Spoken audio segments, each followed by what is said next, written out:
अच्छा, आज के जो टॉपिक्स हैं वो वेरी इंपॉर्टेंट हैं। अगले हमारे जो रिएक्ट जेएस का वो स्टार्ट होना है और नेक्स्ट जेएस का। ये टॉपिक्स जो हैं, ये जो चीज़ें हमने करनी है आज, ये बहुत ज़्यादा इस्तेमाल होती हैं।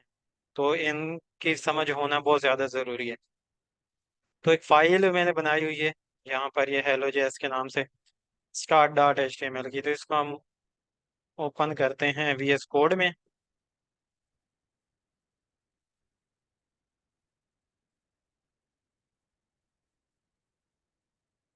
ये स्क्रिप्ट का टैग लगा हुआ है, इसको मैं मिटा रहा हूँ। और आपको पता है जावास्क्रिप्ट जब लिखते हैं तो स्क्रिप्ट के टैग के अंदर लिखी जाती है नॉर्मली। अब यहाँ पर एक हम एरे बनाते हैं और उसका नाम रखते हैं,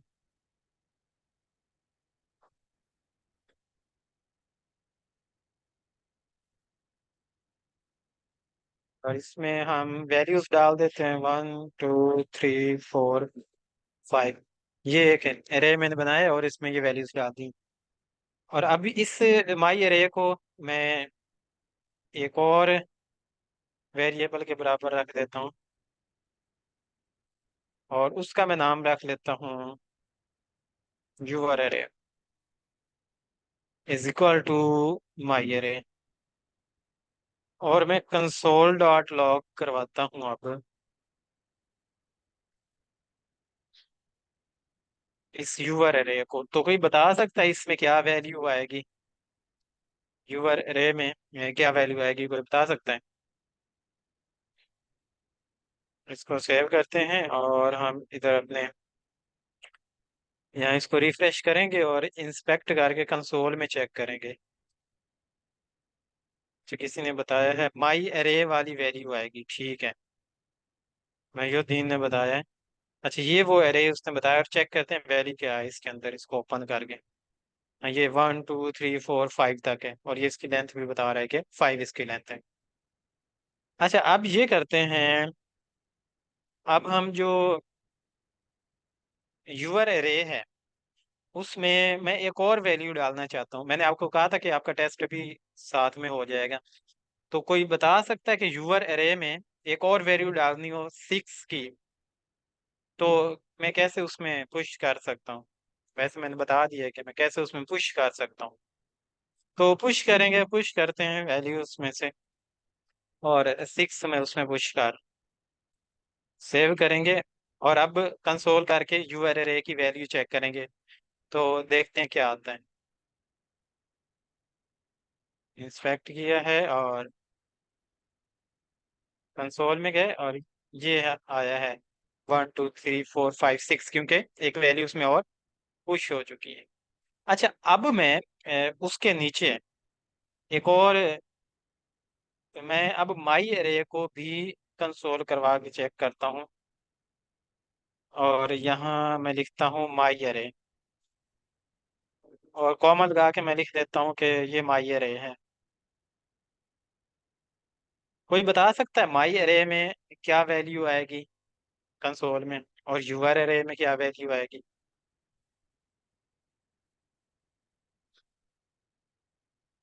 जल्दी बताएं, वेट कर रहा हूँ आप लोगों का। कोई हाई माइक रे ऑन में वन करके लेके भी फाइव तक बता सकते? सारी आई होगी। दोबारा बताएं, आवाज क्लियर नहीं है। माई एरे में वैल्यू 1 2 3 4 5 है वैसे, और उसको मैंने यूआर एरे के बराबर किया है, फिर यूआर एरे में मैंने हाँ जी। 6 पुश किया है, और यूआर एरे की वैल्यू तो आ रही है 1 2 3 4 5 यूआरएल 6। रे में 6 तक आएगा। और माई एरे में वही 5 तक आएगा या 6 ये तक रे आएगा? में 1 2 3 4 5। 5 तक आएगा। अच्छा, चेक कर लेते हैं, इसको मैंने सेव किया है और इसको मैं रिफ्रेश करता हूँ। ये मैंने इसको रिफ्रेश किया और इंस्पेक्ट करके देखते हैं कि क्या वैल्यू आती है कंसोल में। ये देखें, ये माई एरे की वैल्यू 6, यूआर एरे की वैल्यू ऊपर है 6 तक, और ये नीचे माई एरे की वैल्यू भी 6 तक है। हालांकि नॉर्मली ऐसा नहीं होता, ऐसा नहीं होना चाहिए था। मिसाल के तौर हम एक कोई वेरिएबल ले लेते हैं, इसको मैं अभी कमेंट कर रहा हूँ। मैं एक वेरिएबल ले लेता हूँ, let X is equal to मैं कर देता हूँ 10, और let Y is equal to मैं कर देता हूँ एक्स, और वाई में मैं एक और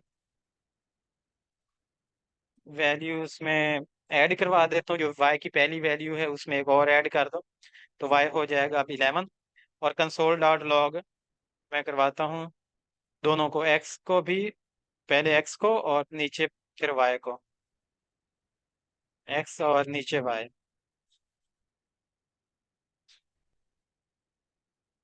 तो कोई बता सकता है एक्स में क्या वैल्यू आएगी और वाई में क्या वैल्यू आएगी?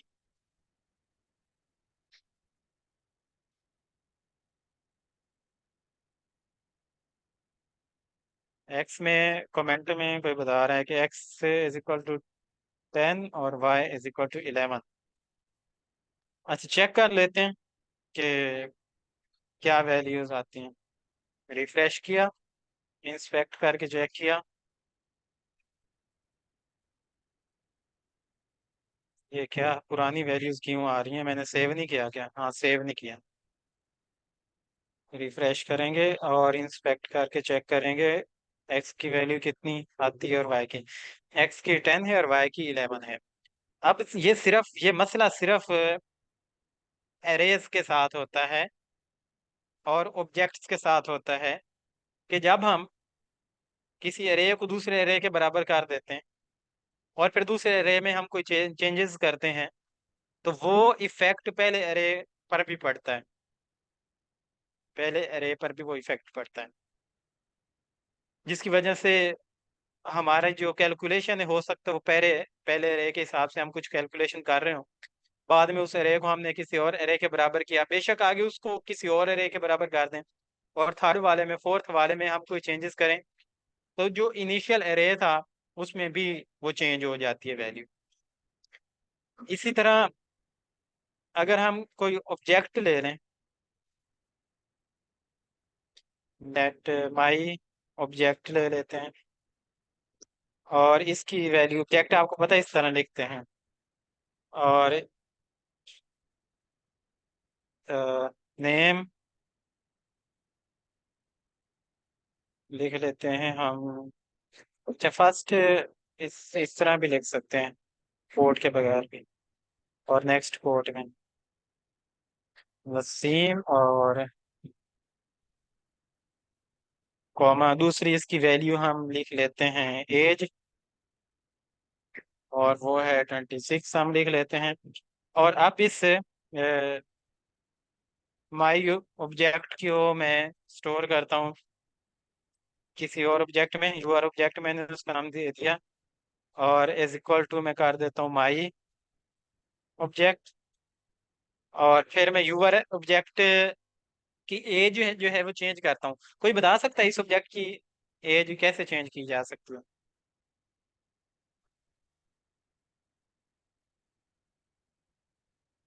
यूआर ऑब्जेक्ट की एज मैंने 26 की बजाय करनी है 27, तो ऑब्जेक्ट का नाम लिखा जाता है यूआर ऑब्जेक्ट, और आगे उसकी प्रॉपर्टी का नाम, और वो है एज, और इज इक्वल टू 27 में कर देता हूँ। और अब मैं यूआर ऑब्जेक्ट को कंसोल डॉट लॉग करवाता हूँ,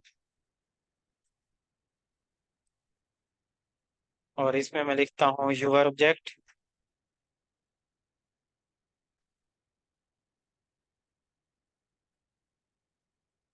और साथ में हिंट लगा देता हूँ कि ये यूआर ऑब्जेक्ट है, और इसको मैं चेक करता हूँ अब। रिफ्रेश करेंगे और इंस्पेक्ट करके देखेंगे, ऊपर एरे वाला हमने, अच्छा ये देखें, एज की वैल्यू जो है यूआर ऑब्जेक्ट की, वो अब 27 हो चुकी है। अब मैं चेक करता हूँ माई ऑब्जेक्ट जो था, क्या उस पर तो नहीं फर्क पड़ा ये? क्या ये उस पर तो नहीं फर्क पड़ा? कोई बता सकता है कि एक्सपेक्टेड क्या है, उस पर भी फर्क पड़ना चाहिए या नहीं? एरे में तो फर्क पड़ गया था, एरे की वैल्यू हमने बाद में उसको किसी और वेरिएबल के बराबर करके उसको चेंज किया था, तो वो जो इनिशियल एरे था उसमें भी चेंज हो गया था। तो माई ये ऑब्जेक्ट और एरे दोनों में ये प्रॉब्लम है कि जब हम इसको किसी बेशक और वेरिएबल के बराबर रखकर उस वेरिएबल की चीजें चेंज करें, तो वो जो पहला वेरिएबल होता है जो उसका मेन ऑब्जेक्ट या एरे होता है उसमें भी चेंज हो जाती है। तो हालांकि अब माई ऑब्जेक्ट में तो ये है एज 26, लेकिन क्योंकि यूआर ऑब्जेक्ट में हमने उसको 27 कर दिया था, तो अब वो फर्स्ट वाले में भी 27 हो जाएगी। रिफ्रेश कहाँ से होना है? इंस्पेक्ट, इसको मैं वो इसको नीचे लेके आ रहा हूँ ताकि ऊपर से हम रिफ्रेश कर सकें। यहाँ कंसोल और रिफ्रेश, और ये देखें, ये नीचे वाला माई ऑब्जेक्ट थी, इसकी वैल्यू भी 27 हो चुकी है, और ऊपर वाले की भी 27 हो तो हमने खुद ही की है।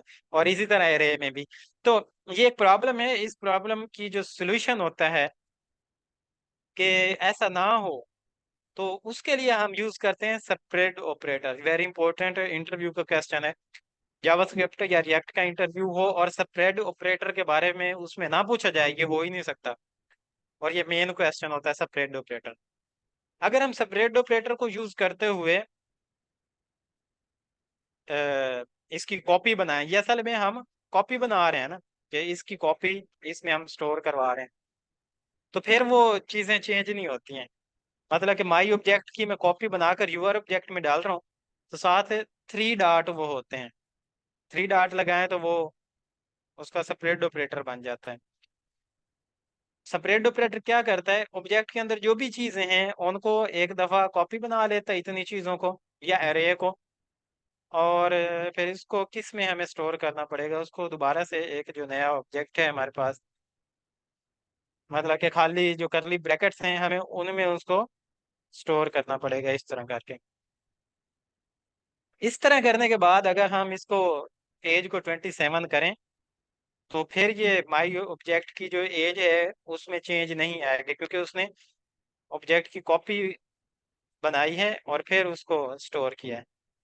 और अगर इसी तरह हम माई अरे को भी करना चाहें, तो इसके साथ भी सेपरेट ऑपरेटर यूज करेंगे। सेपरेट ऑपरेटर का मतलब होता है 3 डॉट। वो क्या करता है कि अंदर वाली जो भी चीजें होती हैं उनकी कॉपी बना लेता है। उनकी कॉपी करने के बाद फिर उसको एरे की करली ब्रैकेट्स खुद से लगाना पड़ेंगी और उसमें हमें वो डालना पड़ेगा। तो अब क्योंकि हम उसकी कॉपी बना रहे हैं सेपरेट ऑपरेटर को यूज करते हुए, तो जो मेन एरे या मेन ऑब्जेक्ट हमारा होगा वो उसमें छेड़खानी नहीं करेगा। इसको रिफ्रेश किया, अब ये देखें, ये हमारी लास्ट वाली जो चेंज हुई हुई है, और ये हमारी एरे की वैल्यू चेंज नहीं हुई अब, क्योंकि हमने इसकी कॉपी सेपरेट ऑपरेटर को यूज करते हुए बनाई थी। और इसी तरह ये जो ऑब्जेक्ट है, इसको भी हमने सेपरेट ऑपरेटर को यूज करते हुए 3 डॉट्स वाला जो होता है उसको यूज करते हुए हमने कॉपी बनाई है, तो फिर वो चेंज नहीं हुआ। एक सोल्यूशन है इसका। अच्छा, बाज दफा एक और आगे फिर मसला होता है कि नेस्टेड एरे होता है, या कोई आगे नेस्टेड ऑब्जेक्ट उसके अंदर होता है, तो उसके साथ फिर कैसे उसको डील करते हैं। मिसाल के तौर पर ऑब्जेक्ट के अंदर एक और ऑब्जेक्ट है, और यहाँ पर है, हाँ, क्या लिख रहे हैं हम, लेक्चर। लेक्चर की एक प्रॉपर्टी है, और उसके अंदर एक और ऑब्जेक्ट है, मतलब कि लेक्चर पूरा एक ऑब्जेक्ट है, और इसमें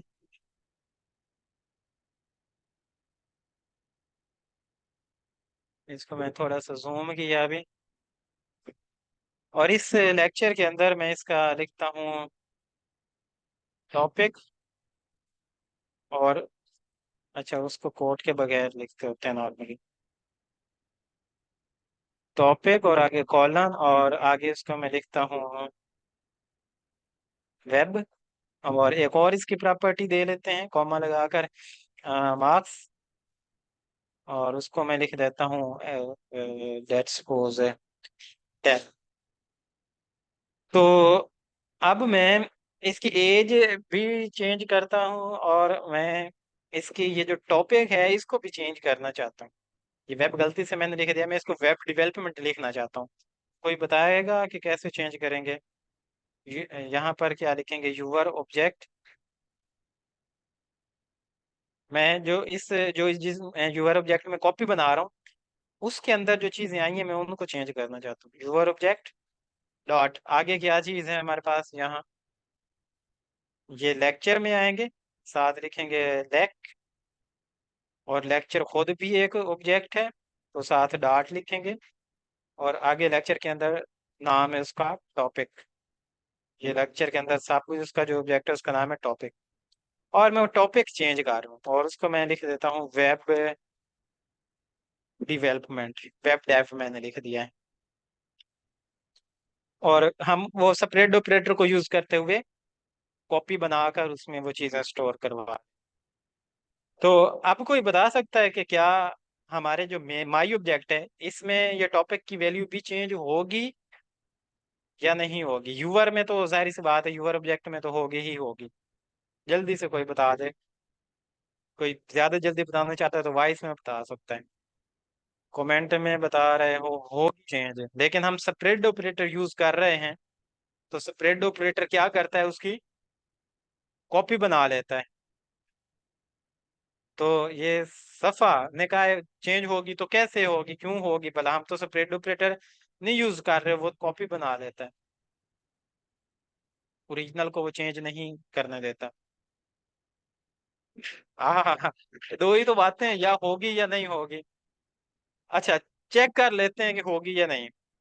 होनी नहीं चाहिए इसको। जो रूल है कि सेपरेट ऑपरेटर ने कॉपी बनाया तो होनी तो नहीं चाहिए। चेक कर लेते हैं, इसको रिफ्रेश किया, और ये यूआर ऑब्जेक्ट वाला ये वाला है। इसको ओपन करके देखते हैं, और इसमें ये लेक्चर की वैल्यू है वेब डेवलपमेंट, वेब डेव, और एज भी 27 है। ये तो होना चाहिए, ये तो हमने खुद किया है। नीचे है ये ऑब्जेक्ट जो माई ऑब्जेक्ट है, इसको ओपन करते हैं और देखते हैं कि इसका टॉपिक भी वेब डेवलपमेंट हो चुका है, और एज नहीं चेंज हुई। लेकिन जो आगे सब, उसका जो सब ऑब्जेक्ट था उसको उसने कॉपी नहीं बनाया। तो स्प्रेड ऑपरेटर क्या करता है? सिर्फ इसको जो पहली पहली कीज होती हैं, सिर्फ जो पहली पहली कीज होती हैं ये सिर्फ उनकी सही तरीके से कॉपी बनाता है। इसको कहते हैं shallow copy. Spread operator shallow copy बनाता है, मतलब कि शैलो को उर्दू में क्या कहते हैं भला? कम गहरी कॉपी बनाता है, ज्यादा अंदर नहीं, इसके अंदर नहीं जाता है यहाँ पर मजीद, मतलब के अंदर जाकर उनकी कीज भी कॉपी बनाए, ऐसा नहीं करता है। सेपरेट ऑपरेटर शैलो कॉपी बनाता है, मतलब कि जो उसकी मेन मेन ऊपर ऊपर वाली ये कीज पड़ी है सिर्फ उनकी कॉपी बनाएगा। अगर कोई नेस्टेड है अंदर, उसकी कॉपी नहीं बनाएगा।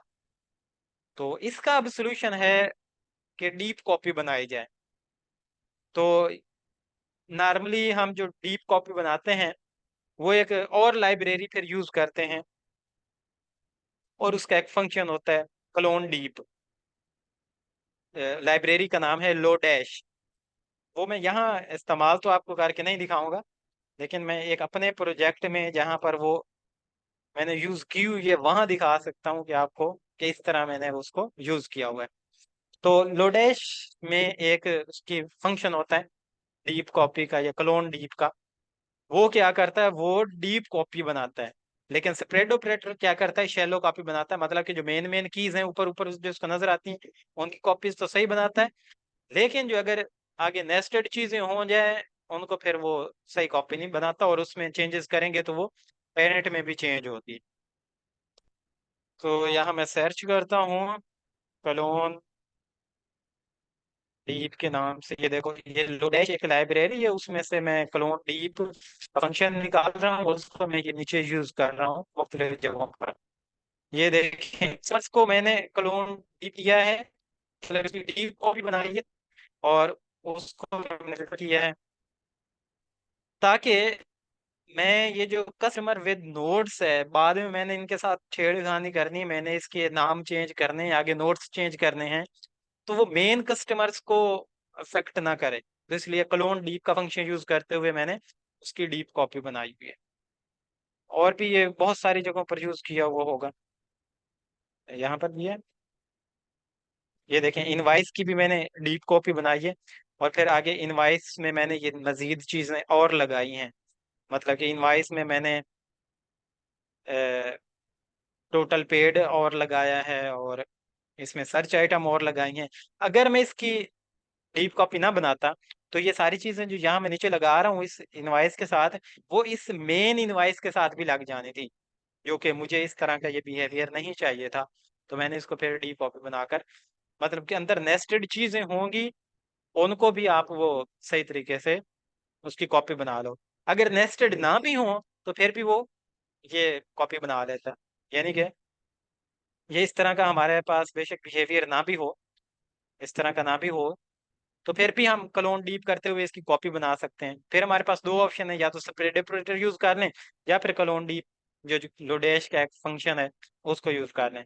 लेकिन अगर हमारे पास नेस्टेड चीजें हैं, तो फिर हमें लोडेश का जो फंक्शन है क्लोन डीप वो ही यूज करना पड़ेगा। और भी इस तरह के काफी सारे होंगे, लेकिन जो मेनली पॉपुलरली यूज होता है वो लोडेश लाइब्रेरी है। उसके अंदर एक फंक्शन उन्होंने बनाया हुआ है जो कि डीप कॉपी बनाने के काम आता है। तो आप बगैर देखे, जैसे ये इनवाइस जो है यहाँ पर, यहाँ पर इनवाइस के अंदर बेशक अभी नेस्टेड चीजें नहीं हैं। इसको मैं अगर ऐसे करके देखूं, यहाँ पर ये इनवाइस पड़ी है, और ये इतनी सी इसका है। अब बेशक ये नेस्टेड नहीं है, लेकिन फिर भी मैंने उसको क्लोन डीप यूज करते हुए वो बनाया है। मैं चाहता तो सेपरेट ऑपरेटर भी यूज कर सकता था, लेकिन फिर वो मुझे बार बार चेक करना पड़ना था कि अंदर कोई नेस्टेड हुआ तो वो उसको इग्नोर कर देगा। लेकिन क्लोन डीप जब यूज कर लेंगे तो इस तरह की फिर वो परेशानी नहीं होती। तो ये सेपरेट ऑपरेटर होता है।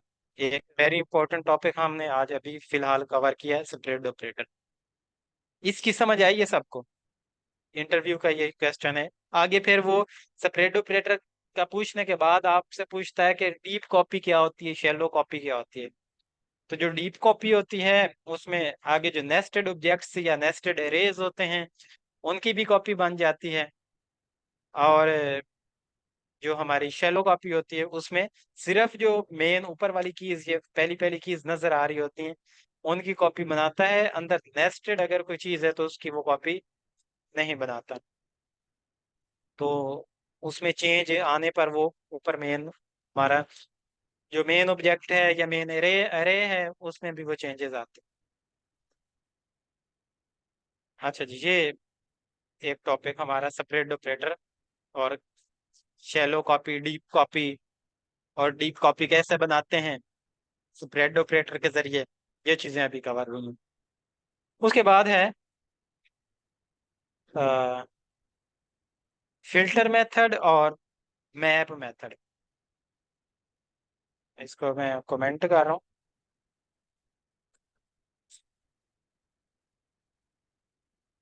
फिल्टर मेथड क्या करता है?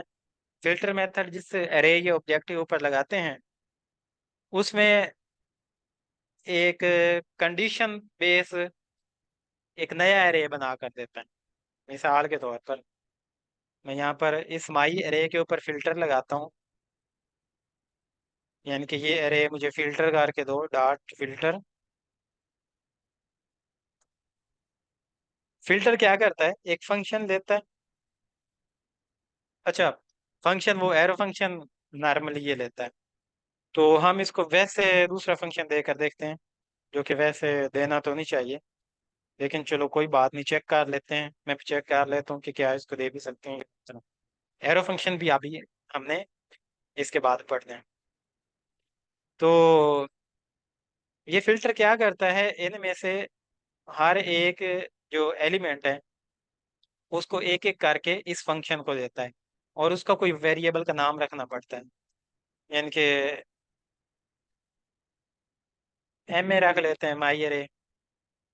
और फिर इस एम ए के ऊपर हम कंडीशन लगाते हैं कि if M A is greater than 2, अगर एम ए 2 से ग्रेटर है, मतलब हर वैल्यू को चेक करेगा, अगर वो उससे ग्रेटर है तो रिटर्न ट्रू कर दो। अगर वो उससे ग्रेटर है तो रिटर्न ट्रू कर दो, नहीं तो कुछ भी ना करो। और ये जो माई एरे होता है ये क्या करता है, माई एरे क्या फिल्टर, ये इस एरे में से एक एक वैल्यू को चेक करता है, वो इसको फंक्शन को पास करता है, वो यहाँ पर आती है, कंडीशन चेक होती है। अगर वो इसने फंक्शन में रिटर्न, इस फंक्शन ने अगर कभी रिटर्न ट्रू कर दिया तो वो उस पूरी वैल्यू को लेता है और अपने पास ये एक और एरे बनाता है, दैट फिल्टर्ड एरे। एक वेरिएबल मैंने बनाया, एरे मैंने क्यों नाम रखा है, क्योंकि इसका जो जवाब, इस पूरे का जो जवाब आता है वो एक एरे की फॉर्म में ही आता है। मतलब कि यहाँ पर एक खाली एरे बनाता है पहले शुरू में ये, और वैल्यू को चेक करता है, अगर रिटर्न ट्रू हुआ है, इसने जो अंदर फंक्शन हमने इसको पास किया, अगर उस फंक्शन ने रिटर्न ट्रू किया तो उस वैल्यू को ये एरे में रख लेता है। तो वन को ये चेक करेगा इसमें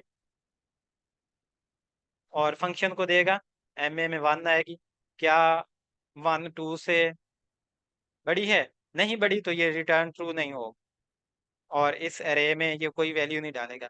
इसी तरह टू भी टू से बड़ी नहीं है, फिर आगे थ्री, थ्री को चेक करेगा क्या वो टू से बड़ी है, हाँ वो टू से बड़ी है, तो वो रिटर्न ट्रू करेगा, और फिल्टर इस एरे में जो ये बनाएगा अभी उसमें ये थ्री डाल देगा, फिर आगे फोर और फाइव।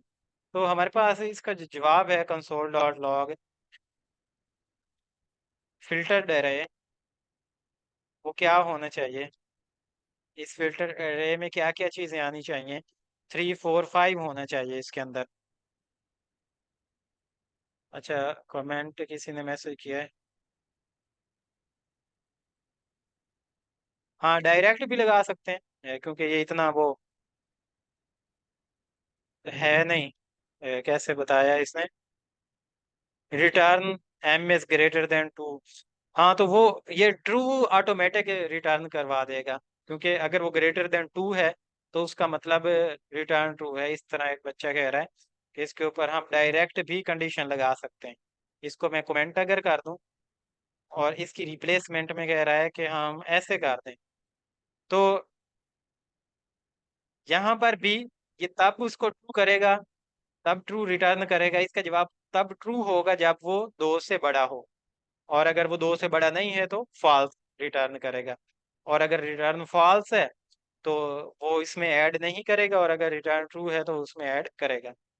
तो इसको हम चेक कर लेते हैं, अब रिफ्रेश किया और ये देखें थ्री फोर फाइव, ये ठीक जवाब आया। और इसी तरह ऊपर वाला भी हम चेक करके देखते हैं कि अगर रिटर्न ट्रू कर दो ये तो फिर तो वो ऐड करता ही करता है, लेकिन अगर कुछ भी ना रिटर्न करे या फॉल्स रिटर्न करे तो फिर वो ऐड करता है या नहीं।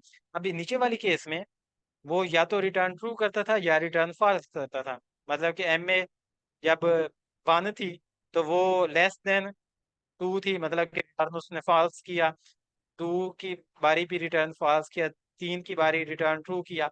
लेकिन इस कंडीशन में ये जब एम ए दो से बड़ा होगा सिर्फ ये तब ट्रू करेगा रिटर्न, अदरवाइज कुछ भी रिटर्न नहीं करेगा। तो हम अब इसमें से ये चेक कर लेते हैं कि अगर रिटर्न कुछ भी ना फंक्शन करे तो क्या फिर भी वो इस ऊपर वाले एरे में वैल्यू डालता है या नहीं डालता। तो इससे प्रूव हो जाएगा, अगर तो जवाब हमारा सही आ गया तो वैल्यू डालता है, कुछ भी ना रिटर्न करने पर वैल्यू नहीं डालता, और अगर हमने ट्रू रिटर्न किया तो वैल्यू उसमें ऐड कर लेता है। तो ये दोनों कंडीशंस ठीक है।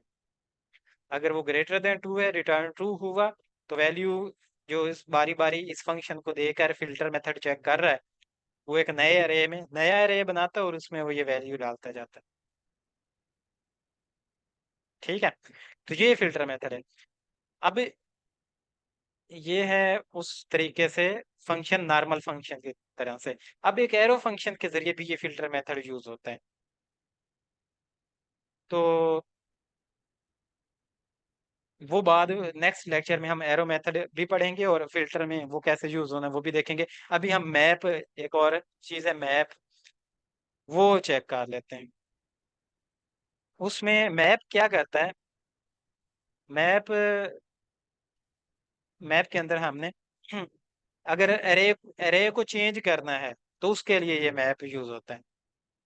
तो फिल्टर्ड एरे की बजाय मैं लिखूंगा changed array is equal to, इसी एरे पर मैंने मैप लगाना है। और मैंने मैप ये लगाना है कि इसकी हर एलिमेंट जो है उसको दो के साथ मल्टीप्लाई करके जो बाकी जवाब आए वो मुझे रिटर्न करते जाओ। डॉट मैप लगाएंगे, और ये भी उसी तरीके से एक फंक्शन एक्सेप्ट करता है। और फंक्शन इस तरह करके, और इस फंक्शन को वो एक वैल्यू देता है, एक एक इसमें से एक एक वैल्यू पकड़ गया बारी बारी और इस फंक्शन को देगा। लेट्स सपोज हम इसको वीएम में रख लेते हैं, मतलब माई अरे का शॉर्ट फॉर्म। और ये फंक्शन क्या करेगा, ये फंक्शन जो चीज रिटर्न करेगा, ये फंक्शन जो चीज रिटर्न करेगा ये उस रिटर्न की हुई चीज को चेंज्ड अरे में डालेगा। ऊपर वाला क्या करता, फिल्टर क्या करता था, वो जब ट्रू रिटर्न करता था फंक्शन, तो वो उसी वैल्यू को जो अरे के अंदर है उसी वैल्यू को एक नए अरे में डालता था जब फंक्शन ने ट्रू रिटर्न किया। लेकिन मैप में ये फर्क है कि जब मैप को जो हम आगे फंक्शन देते हैं वो फंक्शन जो वैल्यू रिटर्न करता है, मिसाल के तौर पर, ओ क्या हो रहा है, मिसाल के तौर पर यहाँ पर, इतना नीचे क्यों चला गया है, यहाँ पर मैं रिटर्न करता हूँ, ओहो क्या चीज है, रिटर्न लिखना है बस। रिटर्न करता हूं मैं MA मल्टीप्लाई बाय 2। तो मैप क्या करता है या फिल्टर क्या करता है, बारी बारी जिस एरे के ऊपर चल रहा है उसकी वैल्यू को पकड़कर इस फंक्शन को देता जाता है। तो पहली दफा इसने 1 इस MA में डाला और इस फंक्शन ने क्या रिटर्न किया, MA मल्टीप्लाई बाय 2। तो क्या जवाब आया, 2, क्योंकि 1 है। तो वो इस एरे में जो नया एरे बनाएगा चेंज एरे के नाम से उसमें डाल देगा।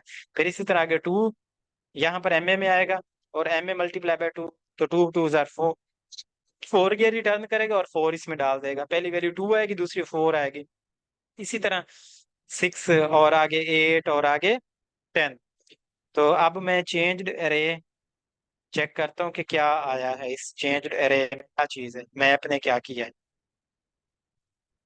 इसको मैं रिफ्रेश करूंगा और ये देखें 2 4 6 8 और 10, तो ये मैप और उसमें फर्क है। अगर हम यहाँ वही कंडीशन यहाँ लगा दें कि MA ग्रेटर देन 2 हो, तो वही मतलब कि रिटर्न कर दे वैल्यू, अदरवाइज फॉल्स रिटर्न कर दे, तो ये क्या करेगा भला। मैप क्या करता है कि जो चीज इसको रिटर्न की जाती है ये वही चीज जो एरे इसने बनाना है उसमें डाल देता है। फिल्टर क्या करता है कि अगर फंक्शन ट्रू रिटर्न करे तो वो वही वैल्यू जो उसने पास की है फंक्शन को, वही वैल्यू इसमें डालता है, रिटर्न करे अगर ट्रू, तो जो एरे की मेन एरे की वैल्यू है जो इसको मिली है वही एरे, वही वैल्यू ये पीछे फिल्टर्ड एरे में डालता है। लेकिन मैप क्या करता है कि जो चीज रिटर्न होनी है वो वाली रिटर्न की हुई चीज इस चेंज एरे में डालता है। तो अब ये रिटर्न क्या करेगा, अ, जब 1 होगा तो ये फॉल्स रिटर्न करेगा, 2 होगा तो वो भी फॉल्स रिटर्न करेगा, जब 3 वैल्यू आएगी तो फिर वो ट्रू रिटर्न करेगा, 4 की दफा भी ट्रू रिटर्न करेगा, 5 की जगह पे ट्रू रिटर्न करेगा। अब चेक कर लेते हैं कि ये क्या करता है। इसको रिफ्रेश किया और ये चीज है, ये है मैप और फिल्टर में फर्क, कि मैप अगर ट्रू या फॉल्स रिटर्न करे तो वो वही वैल्यू चीज नए एरे में वही वैल्यू स्टोर करवाता है जो उसने रिटर्न की है। लेकिन फिल्टर, फिल्टर ने अगर ट्रू रिटर्न किया है तो वो मेन एरे की वैल्यू फिल्टर में डालता है। तो बेसिकली ये जो मैप होता है वो किसी एक एरे को चेंज करने के लिए इस्तेमाल होता है। मतलब कि पहले एक और एरे है, उसको चेंज करके मैंने किसी और एरे में कन्वर्ट करना है, तो उसके लिए इस्तेमाल होता है। जबकि जो फिल्टर है वो इस एरे को चेंज करने के लिए इस्तेमाल नहीं होता, बल्कि इनमें से चीजें फिल्टर आउट करने के लिए कि मुझे ये चीजें बस चाहिए, बाकी ना दो, तो उस मकसद के लिए इस्तेमाल होता है। तो ये आप सबको मैप और फिल्टर की अच्छी तरह समझ लगी है कि ये क्या कर रहे हैं लोग? आप लोग क्वेश्चन कोई पूछना तो पूछ सकते हैं।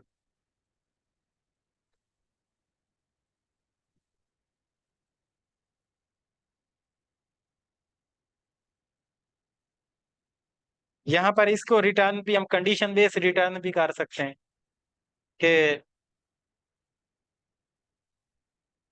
कंडीशन बेस्ड रिटर्न इसको करना हो तो हम if M is greater, M is less than, let's suppose मैं कहता हूँ 4, 4 से जब एम ए कम हो तो सिर्फ तब रिटर्न करना, अ, तब क्या रिटर्न करना, तब आप रिटर्न कर देना एम ए मल्टीप्लाई बाय 10, तब एम ए मल्टीप्लाई बाय 10 रिटर्न कर देना, लेकिन तब रिटर्न करना सिर्फ जब एम ए 4 से कम कम हो। तो ये पहली दफा 1 होगा, 1 मतलब कंडीशन ट्रू है, तो ये